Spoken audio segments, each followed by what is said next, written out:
the misperception of personal brand is, oh, look at me. I'm famous. I'm Gary Vaynerchuk. And I know, especially with Asians, because I'm an Asian too, that we tend to not want to be as self-promotional. Maybe English is not our first language. So the best thing with personal branding, the best thing with business here is we want to honor our customers. We want to honor these clients.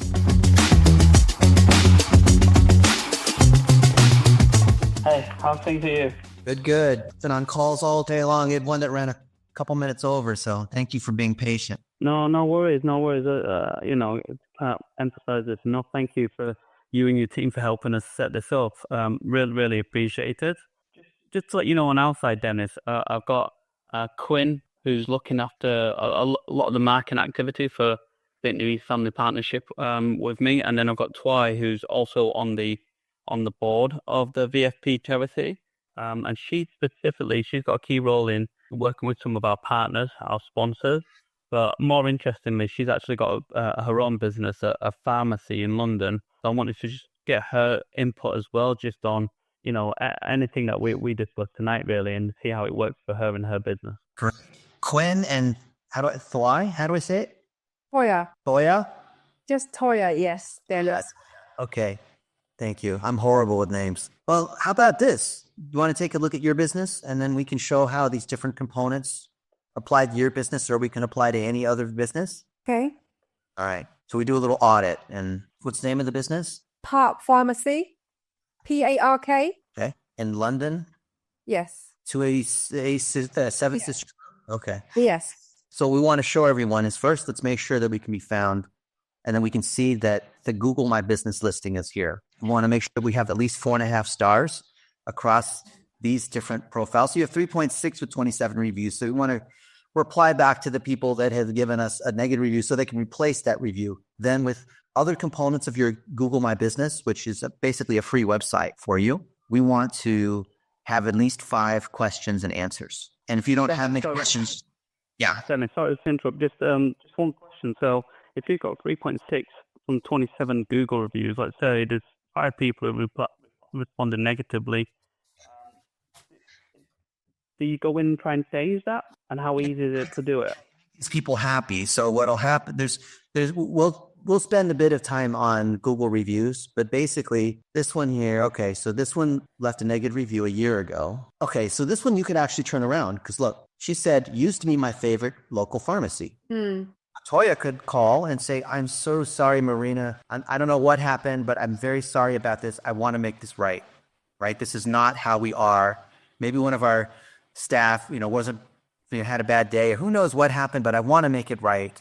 Please come in. I'd love to take you out to lunch, or I'd love to, talk about your prescription or what you're buying, whatever it might be, right? I want to make things right. And then people like this who complain, this is a very, very common model. People that complain are usually the ones who are also your biggest proponents. They just flip-flop back and forth. So you can turn this into your biggest star. This one might be a little tougher, but this one you could turn around. They just need to be acknowledged. That's all. And it's still have all their contact details on there, Dennis. So you could literally pick up the phone, or you reply within Google. Yep, you just reply, and you never argue with them. You always reply saying, "I'm so sorry. Please, let's make this right. See me."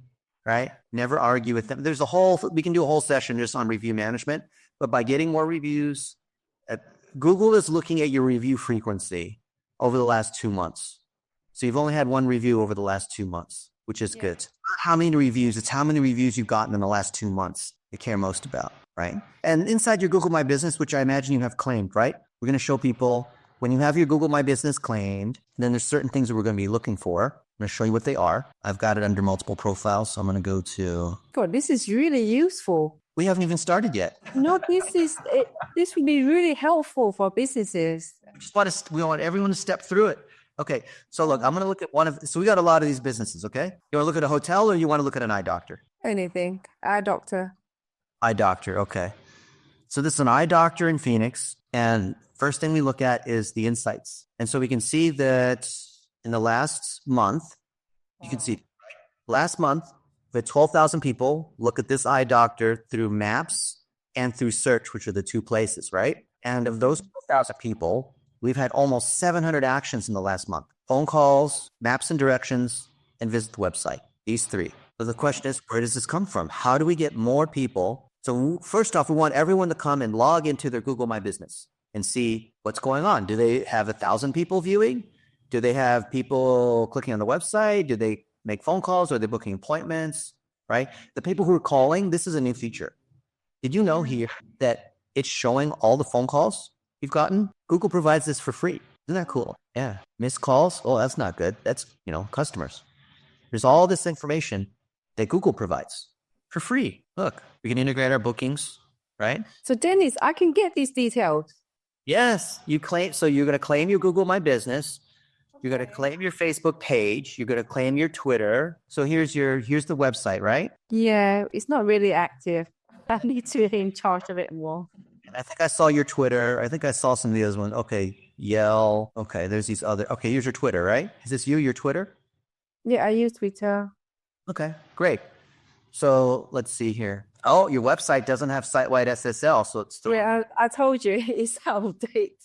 Okay, so that's hurting you. Now, if we look at the Google My Business and we see that the people, because you saw the other one, right? We're sending people are clicking on the profile here. Look at the analytics. So however many people that are coming to the website, here on the clicking on the website, and we're not giving them a good experience, that's losing customers, right? And then you don't have the fav icon, which is why it has the globe here, other things like this. So this looks great, right? You've got a Facebook page. A lot of restaurants or small businesses don't have that. But your last post was 9 years ago. I've got another page. I've got one for English, one for Vietnamese. So this is an old one. Okay. I'm quite active with the other one, but yeah.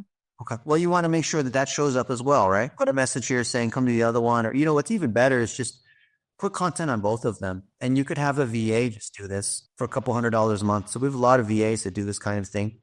Oh, really? Okay. Yep. So this is great. We're going to show also how to boost posts on Twitter and on Facebook. This is a $1 a day technique that we teach. So this is very common. So you can see here, right? You're making these posts, but these posts are not, no one's really seeing your posts, okay? Okay. So the reason why is because you need to either have a large audience or you need to spend $1 a day. So here you have 700 followers, which it's a start. But you think, pharmacies, you would have repeat customers. You build relationships. They want to hear about news. They want to know, what your COVID cleaning policy is. They want to know, about new team members that you have. Your hours are changing. There's a new restaurant across the street. People want to know this kind of stuff. So you want to keep people, treat this like a news outlet. And you want to put the same things on Facebook and Twitter and YouTube. You're just going to take the same thing. You're going to post it also here. So here in this Google My Business, which is the mini website, you see here for posts. So we're making these posts. Hey, come take your child in, eye exam. And see, look, some of them we get a lot of views. Some of them we don't get very many views. But we're doing our stuff when we're just posting it to our Google My Business because it's a website. So obviously Google is going to favor the website they give you, right? And then here, we're going to make sure we have lots of photos and videos. So here in the photo section, so some of these, right, there's a few hundred videos, some of them 653,000. So this is the eye doctor, and they're involved with a pet charity. Pet charity is very important to them because they have several disabled pets they take care of, and this is how they volunteer on the weekend, and this is why they, here's other pictures. And the pet has nothing to do with being an eye doctor, but it just shows something about their personality. It shows who they are, right? Now he's showing about the different kinds of lenses and talking about it. You get an eye exam and all these different kinds of things of what they do. Here's what glaucoma is, and here's, how we do prescriptions, and here's the machines we have, and here's a tour of the office, and you can see what it's like. Here's his office, there's all these things here, right? You get a sense of kind of what it's like being with him, what his staff is like. And so he's got his website, he's put it on his Google, he's put it on his Twitter, he's put it everywhere, right? Dennis, actually, in your last training session, the one that you shared with me, one of the things that I really liked was one of the issues with putting pictures and putting videos on is people don't know where to start. So thinking about the story itself and what you want to say, but also how easy it is. I think you underline that really well, how easy it is just to create content. It doesn't have to be amazingly perfect. It can be done literally in 5 seconds. Amazing. Yeah, exactly. So Tim, we want to teach people. So first we want to show them that there's all these things we have to tie together, right? Their Facebook, their Twitter, their YouTube, their Google My Business, Google Analytics, right? And then we want to say, okay, now that you have all of these pieces, so make sure, you have all of them. Now we need lots of 1-minute videos. So how do we make 1-minute videos? Easy, right? There's so many examples of what we can do 1-minute videos about. So we have this framework on a why video, for example. Lots of examples about why I started this business, or what my favorite dish is, or something I learned from my mother. Or all of these things are 1-minute videos, right? And so we have lots of examples of how we do this and how we make these 1-minute videos, honoring somebody, right? Talking about a new product or service that we have, talking about the location, talking about our health and safety practices, talking about, honoring other businesses that are nearby is probably the easiest one, because then they're going to interview you interview them, things you're grateful for, lots of these. So we show lots of examples. And then in our workshop, rather than just talk at people, we want to encourage people to make 1-minute videos live. So we will just, in a Zoom, it's very easy. We spotlight people, and then we'll say, okay, go, Tim, let's hear your, and then we'll give you coaching on it, right? And then, okay, now let's try it again. This time, do it this way, right? And then you make another one, and other people see that. They say, I could do that too. And we'll say, okay, great. Now we bring up other people. And so we practice making 1-minute videos. And then we say, do you think you could do this on your cell phone? Do you think people who work inside your restaurant could create 1-minute videos honoring customers? It's their anniversary. Oh, this is their, the reason why they like this dish is because every Friday they come here and, they've always been eating this one dish, whatever it might be. Just we're turning them into storytellers, collecting these kinds of stories, right? And so we talk about how do you put all these stories together. So if you collect all the 1-minute videos, then we're going to put them on Facebook, YouTube, Twitter, all of this, right? That's this whole content strategy. And that's the main thing, right? So we get the framework of all these components stored inside their Google Photos or inside their iCloud or Dropbox, whatever it is they're storing photos. So this is my phone. So it's storing all the videos that I've been making, right? I make a lot of these videos because we practice what we preach, right? Constantly make these videos. Then these videos we have go to our VAs, or you could go to Fiverr or Upwork or whatever, and then they edit these videos and then push them out across all of the social media channels. So then if you look at, my Facebook, you're going to see that other people, like this guy is at the Better Business Bureau in the United States, right? So we have a partnership with the Better Business Bureau. And this is just earlier today. And other people are tagging me because we're making videos together, right? Oh, I'm speaking at a big conference. 70,000 people are going to hear me talk about this stuff. All these people click like. So this builds more engagement. And so then we do the same thing on Twitter. So on Twitter, you can see all these people are engaging on my posts. Look, this person said us. It's just what I needed. Oh, very good. Love how well you put this. Okay, good. So look at my profile and you'll see that I'm sharing what I know. I'm honoring my customers and clients. I'm honoring our team members. I'm honoring related businesses. I'm not talking about myself, right? You can see there's so many examples. And so I'm constantly sharing what other people are doing. And I'm also saying motivational things, right? I'm saying positive things. People need a lot of encouragement all the time because of fear and, all this silly things. Drink more water. Okay. Well, I guess no one really cared about that, but that's okay. But you can see there's lots of these things, and some of them they do really well. And some of them, who knows? Dennis, I think like we said on email a few weeks ago, I think that the really probably the absolute most useful thing, it's all very useful, but for this audience, I think it is the Google My Business and the basic hygiene stuff that you were talking about at the start, which, oh yeah, I know you certainly, and even me, I did it a bit for my restaurant, but I never got into that level of detail where I was playing around with all the tools and stuff. I was feeling my way around it. That is, and the reviews, and then that creating the content. I think it's almost like a separate workshop, right? When you're zooming in on people and getting them to create it. Toya and Quinn, you guys are closer to the community than I am. If it was my parents who was doing it, or my brothers who are probably, who would attend this course, it wouldn't be my parents.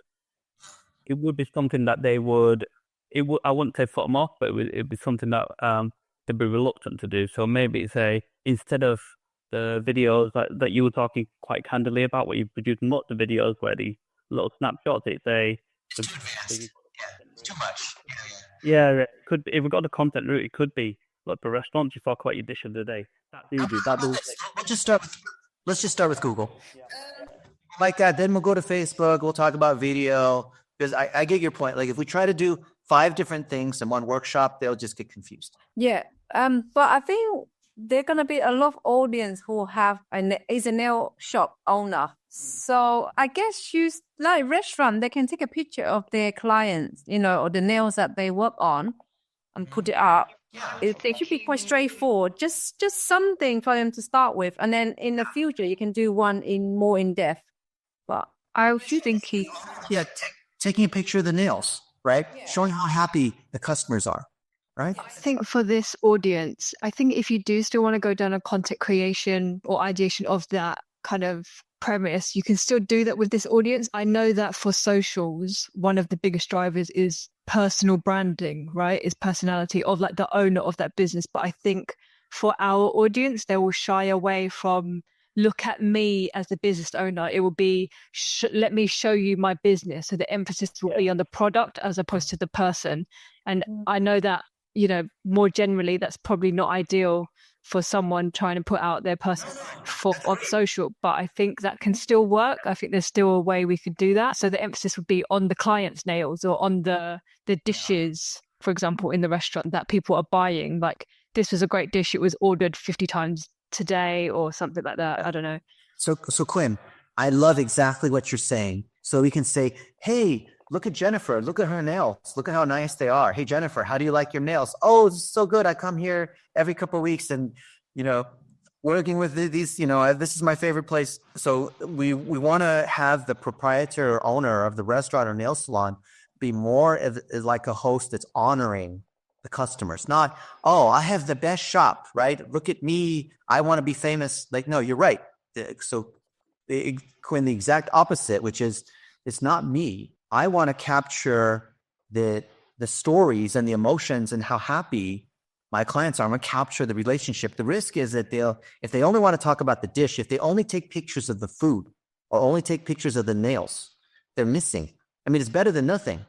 What we want to do is capture faces and capture 15-second videos so you can start with the food. So imagine, we take the phone and I'll show them, take the phone and then show the food, but then pan to the person and say, how did it taste? Oh, it's amazing, So the key is you got to collect the 15-second video, because if you only take pictures of the food and nail, there's no emotional connection. So if we can show them how to collect these 15-second stories, they don't even have to be in the video. They don't have to do the selfie. They just have to, either them or the wait staff or the hostess or the other nail salon technicians, if we can get them to collect little 15-second videos, and they don't have to collect a lot of them, just a couple per day. Right? Because some people, some women, they don't want the camera on them because, whatever, they're very private. But there's always some of them that really like to talk about themselves. And so we just get them. And if we help build up this library and spend 5 minutes a day, after a month or two, think about how many items are going to be inside their Facebook and Twitter and Google My Business. Like, they will dominate because they will just, the average nail salon, the average restaurant has maybe 20 or 30 pieces of content there. So if we get to 50 or 100, we are way above all of them.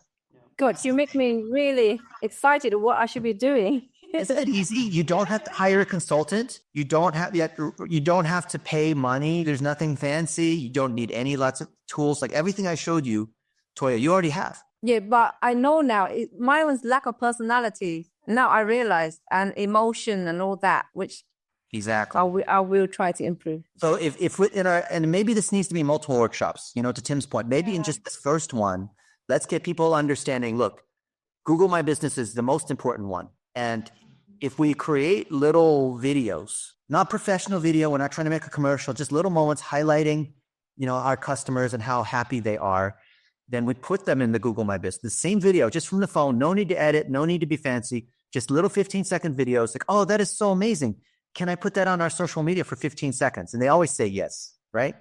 Then we take that on our phone and post to Twitter, post to Google My Business, post to Facebook. If we just do that, I think that's going to win 90% of the time. There's lots of fancy things that we can do. There's lots of tools. There's lots of, like TikTok and Snapchat and Instagram, especially for nail salons and restaurants. But I don't even want to go there yet. I just want to get the very basics. And I think if they do that and we get people to agree that, yes, we're going to make this part of our process 5 minutes a day. Over the next 90 days, it'll make a very big difference in our business, and it costs $0 to do. It's very simple. Then we do an advanced workshop with advertising and analytics and all this. Yeah, that sounds great, Dennis. I mean, it'd be great if we could see how this goes. I think it's in 2.5 weeks. There's 3 weeks, and then see it's all on your time, right? I mean, we can work around this, and if you've got capacity to support, that'd be great. But I agree with you. I think the starting point, Google My Business, that's what Toya got.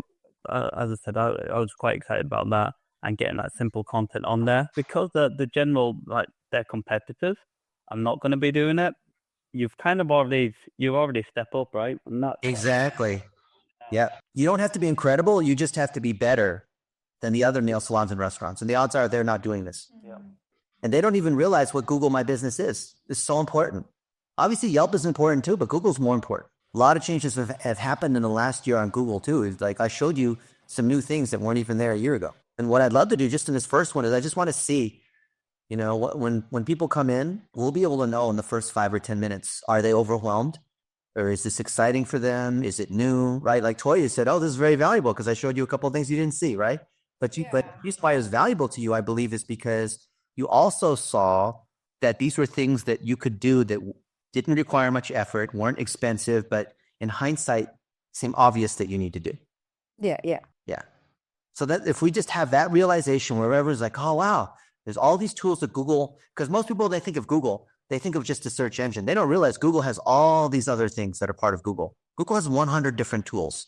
It's incredible. And almost all of them are free. So then we're going to start hopefully from next week, we're going to start promoting this on our social media. It's actually the vast majority, I think, of the promotion is going to be a combination of actually visiting the local businesses. When I've spoken to people about this, the restaurants and the stuff around where I work in my area, they've been quite engaged and quite excited about it. And also, Toya is linked in with the community. We've just had an event go on which had loads of sponsors, loads of businesses turn up. So we're going to go that route more than anything else. We'll probably touch on some of the paid social media. I think the kind of organic outreach is where we're going to land the most people. Yeah. I think just Toya and you, Tim, if you just made 15-second videos saying, we got a workshop for our Vietnamese friends, restaurants, nail salons on how to use Google to get more traffic, simple techniques that will help you outrank these other competitors, come join our workshop, right? Or we already got a sneak peek working with Dennis on some of the techniques that we're going to show you. And it is made for people who are not super fancy in digital marketing and social media. This is how you're going to be able to grow your business, especially, you know, when times are more difficult, right? Come join our workshop. It's going to be a lot of fun, right? I learned a bunch of new things that even I didn't know, you know, like whatever, just make some of these 15-second or maybe even 1-minute videos, put them out there, and that will cause people to want to attend. And then that also kind of precedes people to understand that they've got to be able to start collecting video, and video is more powerful than just taking pictures of the food. Quinn, you're gonna make me and Toya make these videos for our Facebook pages and our personal social media. I will hold you accountable. No problem. You could even make it right now. It'd be done in 1 minute. Of us four, actually. Take a picture of us four as well, that we're in a meeting and we're preparing for it. Okay. So how about this? I will pin you, Toya. You want to talk about this workshop? And Oh my God, no. What's that, Tim? Tim, you go. It's 11 o'clock at night. Dennis, let me think of what I want to say. Do take a picture of us four, like right how we on the screen. We used it as well. I think we do hit the view to the gallery. Great. Here, a couple of them. All right. I'll send it to you in email. Yeah. Hey, it's not a video studio. I have a fancy video studio. You don't even need this. So where are you right now, Dennis? I'm in Las Vegas. US, right? Yeah, in the U.S. Yeah, we must go and see you. Please come out here. I'll take you to my favorite restaurants. Okay, Dennis, so do you need anything else from us? I mean, should we just keep you? We'll get the videos. We'll start promoting it. I'll keep track on like the numbers and stuff and see how we get on. Really, first time we've done this, and again, Dennis, really appreciate your help on this and the time that you're spending with us. You know, it's going to help the community massively. And every single person that I've spoken to is really pumped up about this as well. Just I'm like really excited. Yeah, definitely. I think it's going to be a huge benefit for the community at a very vulnerable time trying to come out of lockdown. I think a lot of businesses here are struggling. So yeah, we definitely heard that. Even like the food vendors or the ones that we reached out to for our Mid-Autumn Festival, some of them didn't have capacity, like human resource, because they think everything takes a lot of time. In terms of even coming to our festival or getting involved in that. So this will be, the best low-hanging fruit, sort of quick wins for them. I think will help them get on their feet. So if we can help them do that, I think that's really great. And I think it's powerful to partner with you for it as well. Is there a capacity for, because it will be, will it be conducted via Zoom? Yeah, Zoom. I think we have a 500 limit, but if we need to raise it, we can increase it. I think the next level is 2,000 people. Really excited, Dennis. Thank you, Toya. And you're really excited and really thank you for agreeing to help out. It'd be a lot of fun. It'd be a good thing. Thank you. Thank you, Dennis. Get some rest. Have a good day. Okay. All right. Thank you, Ito. Bye, guys.